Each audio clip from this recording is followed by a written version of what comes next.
Le cercle des illusionnistes dont vous allez nous parler, c'est à la Pépinière Théâtre. Tout à fait, et tout le monde se souvient du porteur d'histoire qui avait été un triomphe l'année dernière. On en avait d'ailleurs parlé ici sur LCI. Ça avait fait vraiment l'unanimité des professionnels, du public. Eh bien, ce cercle des illusionnistes est la nouvelle création d'Alexis Michalik. Et comme dans le porteur d'histoire ici, tout s'organise autour d'un bouquin abandonné puis retrouvé et qui est l'occasion d'une kyrielle de destin. Et ce destin, justement, dans ce cercle des illusionnistes, c'est celui de Robert Houdin, qui a été le plus célèbre illusionniste français et qui a justement permis aux Américains de faire une pâle copie avec Houdini. Houdin, avant d'être magicien, il a été horloger, il a été mécanicien, il a été électricien. Il a dit un jour, la vie n'est pas une ligne droite, la vie est un cercle. Et c'était justement tout le prétexte d'Alexis Michalik.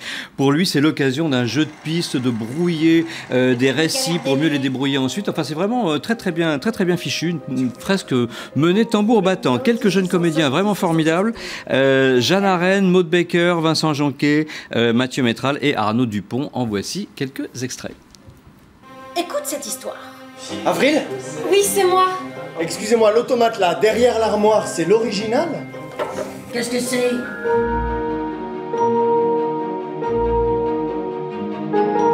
10 000 francs pour votre machine. Porte-t-elle un nom au moins ? Putain, c'est dingue, cette fille, elle est dingue. Siamo per arrivare ad Angers. Angers ? Angers, si, nous y donnons une représentation.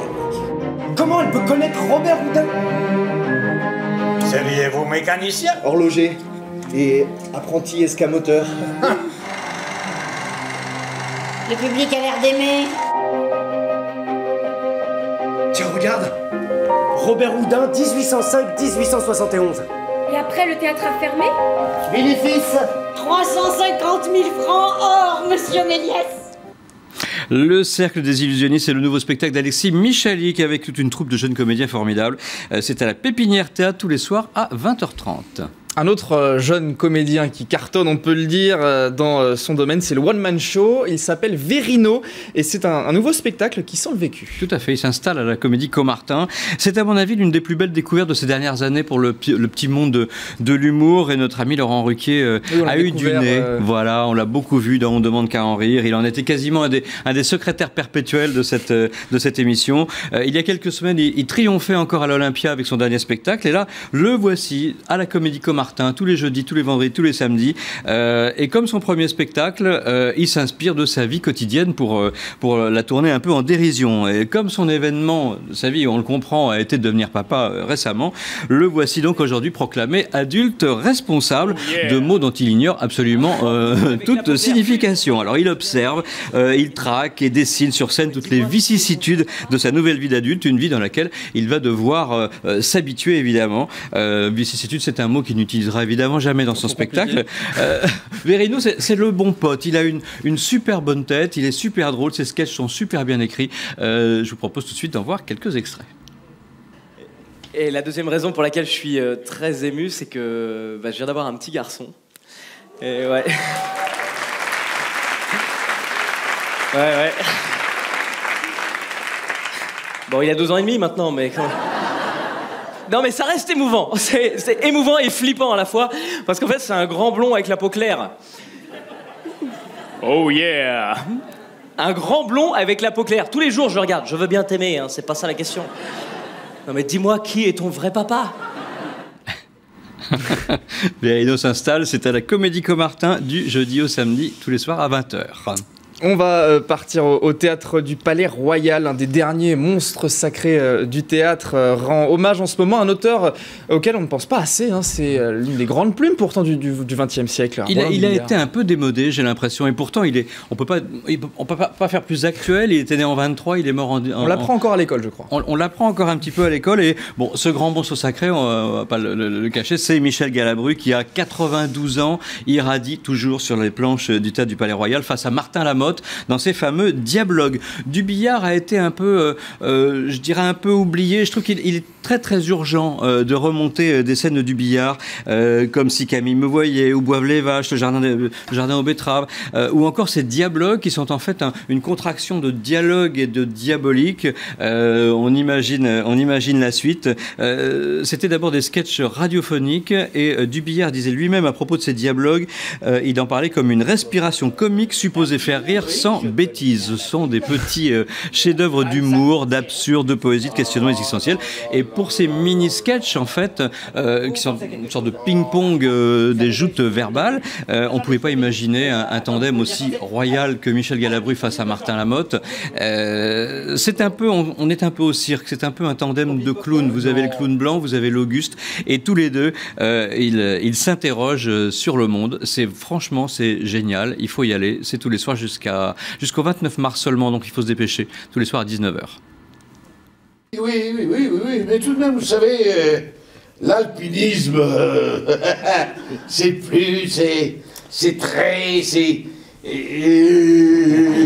l'alpinisme, si vous voulez, c'est comme...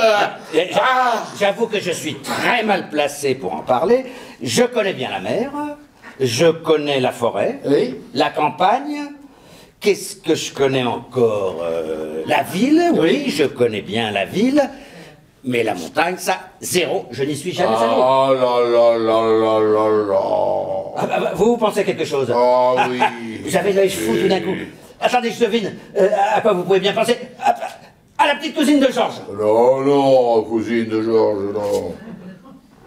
Au bilboquet? Non, au bilboquet. À l'alpinisme? Oui.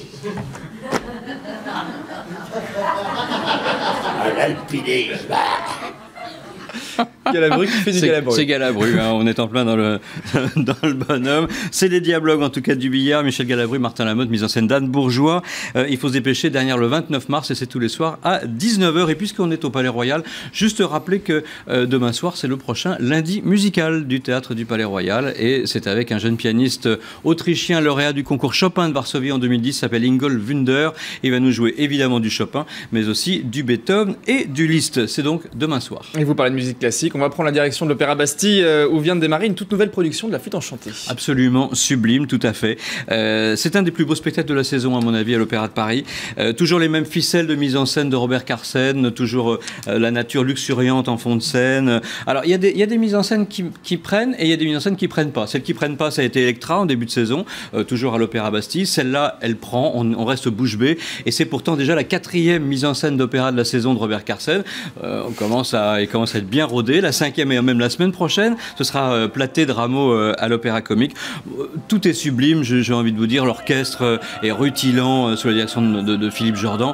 Et en tête de distribution, on retrouve Sabine Devielle en Reine de la Nuit, digne de Nathalie Dessay, et Franz Josef Selig dans le rôle de Sarastro. Voici quelques extraits.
Sublime cette flûte enchantée, mise en scène de Robert Carsen, c'est à l'Opéra Bastille jusqu'au 15 avril. Et est-ce qu'il nous reste une petite minute Tout pour à fait, présenter un ouvrage qui vient de paraître cette semaine et qui retrace les 150 ans d'histoire d'une association humanitaire sans égale, c'est celle de la Croix-Rouge. Elle n'a cessé d'agir dans l'urgence auprès des populations et qui nous accompagne sans qu'on le sache toujours dans nos vies quotidiennes.